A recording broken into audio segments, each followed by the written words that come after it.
Hi price Lord, எல்லாம் நல்லா இருக்கிறீங்களா? சரி, இன்று ஓய்வு நாளா இருக்கிறதுனால நீங்க ஆராதனைக்கு போயிருப்பீங்க, கர்த்தருடைய வார்த்தையை கேட்டிருப்பீங்க, பலப்பட்டிருப்பீங்க என்று சொல்லி கர்த்தருக்குள்ளாய் விசுவாசிக்கிறேன். என்னைக்குமே உங்களுடைய திருச்சபையின் போதகர், அங்க இருக்கிற உடன் ஊழியக்காரங்க, அவங்க குடும்பம், அதே போல உடன் விசுவாசிகள் ஒரு குடும்பத்துக்காக நம்ம ஜெபிக்கணும். சரிங்களா? என்றைக்குமே உங்களுடைய ஜெப பங்களிப்பு உங்களுடைய திருச்சபையின் போதகருக்காகவும் அங்க இருக்க எல்லாருக்காகவும் இருக்கணும். என்றைக்குமே நம்ம சபைக்கு போனோம், வந்தோம், காணிக்க கொடுத்தோம், அதோட செய்தியை கேட்டோன்னு இல்லாம உங்களுடைய ஜெப பங்களிப்பு மிக மிக முக்கியம். அப்பதான் பிசாசாகிய சத்ரு அங்க சபையில இருக்கிற குடும்பங்களை கெடுத்து போட முடியாது.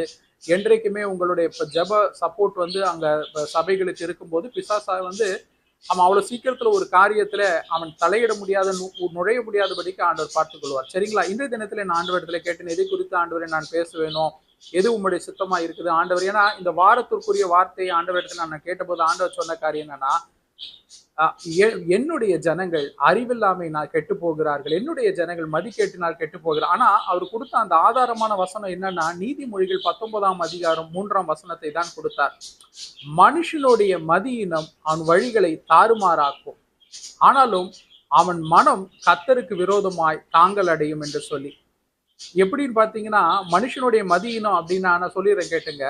இப்போ உங்களுக்கு வந்து திருமணம் ஆயிருக்கு, புதுசா திருமணம் ஆயிருக்குன்னு வச்சுங்களேன். திருமணம் ஆன உடனே என்ன பண்ணுவாங்கன்னா, பிசாசாகிய சத்ரு அந்த அந்த திருமணத்தை எப்படி கெடுத்து போடலாம், அந்த குடும்பத்தை எப்படி கெடுத்து போடலாம். இப்போ அநேகருக்கு பாத்தீங்கன்னா லேட் மேரேஜ் ஆகுது. ஆனா இதெல்லாம் வந்து எப்படின்னா பிசாசாகிய சத்ரு தான் கொண்டு வர தடை.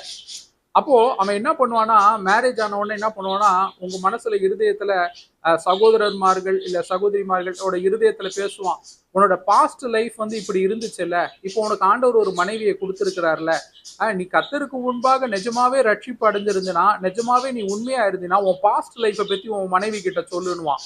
அதே போல சகோதரியின் இடத்துல சொல்லுவான், உன்னோட பாஸ்ட் லைஃப் நீ இப்ப கர்த்தருக்கு முன்பாக நீ ரட்சிக்கப்பட்டுட்டன்ற உண்மையா இருக்கு, நீ கர்த்தருடைய பிள்ளையா இருந்தா உன்னோட பாஸ்ட் லைஃப்பை பத்தி உன் கணவருக்கு கொடு. கணவருக்கு இந்த இந்த கணவர் வந்து உனக்கு கர்த்தரால கொடுக்கப்பட்டவர் தானே, அவர்கிட்ட உண்மையை சொல்லுன்னுவான். இப்படிதான் பிசாசு ஏவாளை வஞ்சித்தது போல நூதனமாய் உங்களை வஞ்சிப்பான். இவங்க உடனே என்ன சொல்லுவாங்க, இந்த சகோதரிமார்கள் எப்பொழுதுமே அவர்கள் பலவீனமான பாண்டம்.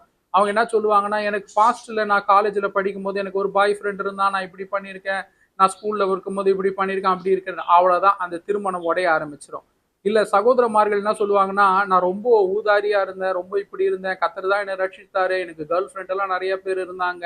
அவ்வளவுதான், அந்த புதுசான அந்த மனைவிக்கு இவர் பேரில் இருந்த எல்லா நம்பிக்கையும் போய்விடும். ஆனா அந்த திருமணத்தை கர்த்தர் தான் இணைச்சிருப்பாரு.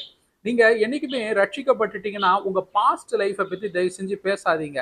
உங்களுக்கு புதுசா மனமாகி நீங்க உங்களுக்கென்று ஆண்டவர் கொடுத்த மனைவி, உங்களுக்கென்று கடந்து கொடுத்த கணவன், இது என்ன ஆகும் அப்படின்னா, ஃபியூச்சர்ல வந்து நீங்க